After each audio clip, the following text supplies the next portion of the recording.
ঘটনাটি যেভাবে এসেছে আমি ঠিক সেভাবেই পড়ছি। আসসালামু আলাইকুম তৌহিদ ভাই, আশা করি আপনি ভালো আছেন এবং ভালোর দলেই আছেন। আমি আকিব, লিখছি রাজশাহী বিভাগ থেকে। আমি আজকে যে ঘটনাটি শেয়ার করব এটি আমার বোনের সাথে ঘটে যাওয়া একটি ভয়ঙ্কর ঘটনা। তো কথা না বাড়িয়ে সরাসরি ঘটনায় চলে যাচ্ছি। বলে রাখা ভালো, আমার আপুর ছোটবেলা থেকেই জিনঘটিত সমস্যা ছিল। আমার আপু ছোটবেলা থেকেই অনেক সুন্দরী ছিল, সেজন্য তার সাথে অনেক ধরনের ঘটনা ঘটতো। যেমন ছোটবেলাতে বয়স মোটামুটি 2 থেকে 3 বছরের সময় আপুকে বিছানায় শুয়ে থাকা অবস্থাতে পাওয়া যেত না। সে হঠাৎ খাটের নিচে অথবা ছাদে তাকে পাওয়া যেত। তারপর আপু আজান সহ্য করতে পারত না। একদিন এই সকল বিষয় বিবেচনা করে আমার আব্বু তাকে কবিরাজের কাছে নিয়ে গিয়েছিল। কবিরাজ তাকে কিছুক্ষণ ঝাড়ফুঁক করে বললেন যে আমার আপুর উপরে খারাপ কিছু জিনের আসর আছে। সেই থেকে আপুকে সবসময় চোখে চোখে রাখা হতো। মাঝে মধ্যে আপু যখন রাত্রেবেলা অস্বাভাবিক আচরণ করত, তখন কবিরাজের দেওয়া তদবির ব্যবহার করলেই স্বাভাবিক হয়ে যেত। দেখতে দেখতে অনেক বছর কেটে যায়। সালটা ছিল 2010 কি 11। আমি তখন ক্লাস 2তে পড়ি। তার মধ্যে প্রচণ্ড শীতকাল ছিল। বলে রাখা ভালো যে আমার আপুকে কবিরাজ গরুর মাংস খেতে বারণ করেছিলেন। হঠাৎ আমাদের পাশের বাড়িতে একটি দাওয়াতের আয়োজন করেছিল, সেখানে আমাদেরকেও ডাকা হয়েছিল। আমাদের কারোরই মনে ছিল না যে আপুর গরুর মাংস খাওয়া নিষেধ। ইতিমধ্যে আপু গরুর মাংস খেয়েও ফেলেছে। সবকিছু ঠিকঠাক যাচ্ছিল। হঠাৎ করে যখন সন্ধ্যা হয়ে গেল, আমরা সকলে বাড়ির উদ্দেশ্যে রওনা দিচ্ছিলাম। আপুর তখন থেকেই হঠাৎ করে হাত পা লাল হয়ে যায়। আমরা মনে করি হয়তো আপুর অ্যালার্জির সমস্যা বেড়ে গিয়েছিল। আমি তখন আপুকে জিজ্ঞেস করলাম, কিরে, তোর কি শ্বাসকষ্ট হচ্ছে নাকি অ্যালার্জিটা বেড়ে গেছে? আপু আমার সঙ্গে একটিও কথা বলল না। সরাসরি চুপচাপ বাসার কাছাকাছি এসে নিচের রুমে চলে গেল। রাত তখন 12টা। আমরা সবাই গভীর ঘুমে আচ্ছন্ন। সেই সময় হঠাৎ করে আপুর রুম থেকে খিলখিল করে হাসির শব্দ এবং কান্নার শব্দ ভেসে আসছিল। আমি এবং আমার বাবা দুজনেই ছুটে গেলাম আপুর রুমে। যে দেখি এক ভয়ঙ্কর অবস্থা। আপুর পুরো রুমটা প্রচণ্ড অগোছালো এবং আপু উল্টো হয়ে শুয়ে একবার হাসছে একবার কাঁদছে। এবার পুরুষালী কণ্ঠে বলে উঠল, আমি আবার এসেছি, হা হা হা হা হা হা। এই বলে এক বীভৎসকর হাসি দিল। এদিকে আমরা খেয়াল করলাম আপুর পুরো চোখ সাদা ধবধবে হয়ে গিয়েছে। ঠোঁটের চামড়াগুলোতে শুধু আঁচড়ের দাগ এবং ঠোঁট কেটে রক্তও বের হচ্ছে, সাথে চুলগুলোও এলোমেলো। এই দৃশ্য দেখে আমি এবং আমার আব্বু প্রচণ্ড রকমের ভয় পেয়ে যাই। উপায় না পেয়ে আম্মুকে বলি আমার মামাকে ফোন করতে। মামাকে ফোন করার পর মামা সরাসরি আমাদের বাসায় আসেন। আমি, আব্বু এবং আমার মামা আপুকে যতবারই ধরার চেষ্টা করি ততবারই আপু শক্তি খাটিয়ে আমাদের থেকে নিজেকে ছাড়িয়ে নিচ্ছিল।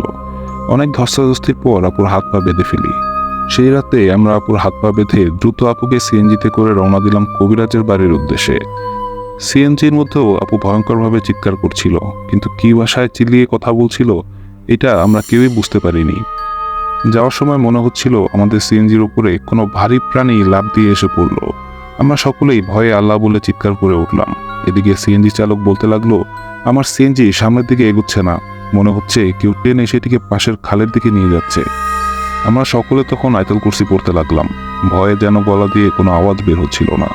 এভাবে কতক্ষণ সিএনজি বারবার ধাক্কা খেয়ে খেয়ে উঠছিল হিসেব নেই। তখনও ভোরের আলো ফোটেনি। রাত আনুমানিক 2:30 কি 3টা বাজে। আমরা পৌঁছে গেলাম কবিরাজের বাড়ি।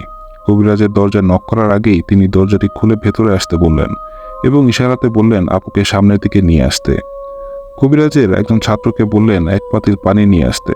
পানিটি সামনে নিয়ে আসার পর কবিরাজ কি যেন বিড়বিড় করে পড়তে লাগলেন। তারপর সেই পানি আপুর গায়ে ছিটিয়ে দিলেন। আপু তখন সাদা রঙের ভয়ানক চোখ নিয়ে কবিরাজের দিকে তাকিয়ে বিশ্রী ভাষায় গালিগালাজ করতে লাগলো এবং বিভিন্ন রকম হুমকি দিতে লাগলো। কবিরাজ শুধু আমার মামাকে আর আমার আম্মুকে ঘরের ভিতরে থাকতে বলে আমাকে আর আব্বুকে বের হয়ে যেতে বললেন। আমরা বাইরে থেকে শুনছিলাম আমার আপু পুরুষ কণ্ঠে বলে উঠল, আমি এই মেয়েকে অনেক আগে থেকেই ধরেছি, একে আমি ছাড়তে পারবো না, তোর যা করার তুই কর। কবিরাজ তখন বিভিন্ন উপায়ের মাধ্যমে আপুর শরীর থেকে জিন ছাড়ানো শুরু করতে লাগলেন। আমরা খেয়াল করলাম বটগাছ থেকে যেন কালবৈশাখী ঝড় শুরু হয়েছে। আমরা বাইরে দাঁড়িয়ে আছি ঠিকই, কিন্তু বাতাসের স্রোতে আমরা নিজেদেরকে ধরে রাখতে পারছি না। ঘরে থেকে মনে হচ্ছে ভাঙচুরের শব্দ আর হিংস্র পশুর হুঙ্কারের শব্দ। এভাবে অনেকক্ষণ হওয়ার পর সবকিছু স্বাভাবিক হয়ে গেল। তখন কবিরাজ আমাদেরকে ভেতরে আসতে বললেন। আমরা ভেতরে গিয়ে দেখলাম আমার আম্মু ভয়ে ঘরের এক কোণে দাঁড়িয়ে আছে এবং মামার চোখে মুখেও ভয়ের ছাপ। মাটিতে অজ্ঞান হয়ে পড়ে আছে আমার আপু। কবিরাজও মনে হচ্ছে অনেক ক্লান্ত। এবার কবিরাজ বলতে লাগলেন, তোমার আপুর ওপরে এক খারাপ খবিশ জিন ভর করেছে, বুঝতে পেরেছ? যেটি আমি বোতলবন্দি করেছি, কিন্তু এই জিনের পরিবার পরিজন এই মেয়েকে ক্ষতি করে দিতে পারে, তাই তোমরা তাকে সবসময় সাবধানে রাখবে, বুঝতে পেরেছ তো? আমরা তখন কবিরাজকে জিজ্ঞেস করলাম, কেন আপনি তাকে পুরোপুরি সুস্থ করতে পারেন না? কবিরাজ বললেন, দেখো, আসলে এই মেয়ের সাথে যে জিন আছে এর আত্মীয় স্বজন প্রচন্ড শক্তিশালী। আমার কাছে যে জিন দুইটা আছে এদের থেকে আমি এতটুকু তথ্য পাইছি যে এই জিন অনেক আগেই তোমার আম্মুর ছোট মার উপরে ভর করছিল, বুঝলে তো? প্রিয় লিসেনার্স, এই ঘটনার পরবর্তী পার্ট নিয়ে ইনশাল্লাহ খুব শীঘ্রই হাজির হব। এর পরের ঘটনায় বলবো এই জিন সর্বপ্রথম কার ওপর ভর করেছিল এবং এটি সূত্রপাত এর দ্বিতীয় পর্বে শেয়ার করব। ঘটনাটি সিলেক্টেড হলে পড়ে শোনানোর অনুরোধ রইল। সকলে ভালো থাকবেন, সুস্থ থাকবেন এবং অদ্ভুত প্রহরের সাথেই থাকবেন। আল্লাহ হাফেজ সকলকে।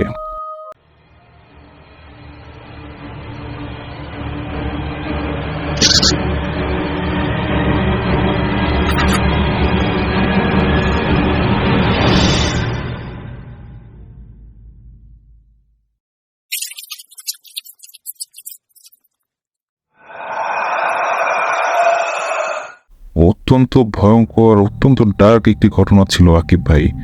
এত সুন্দর একটি ঘটনা আমাদের সাথে শেয়ার করার জন্য আসলেই আপনাকে মন থেকে ধন্যবাদ জানাচ্ছি।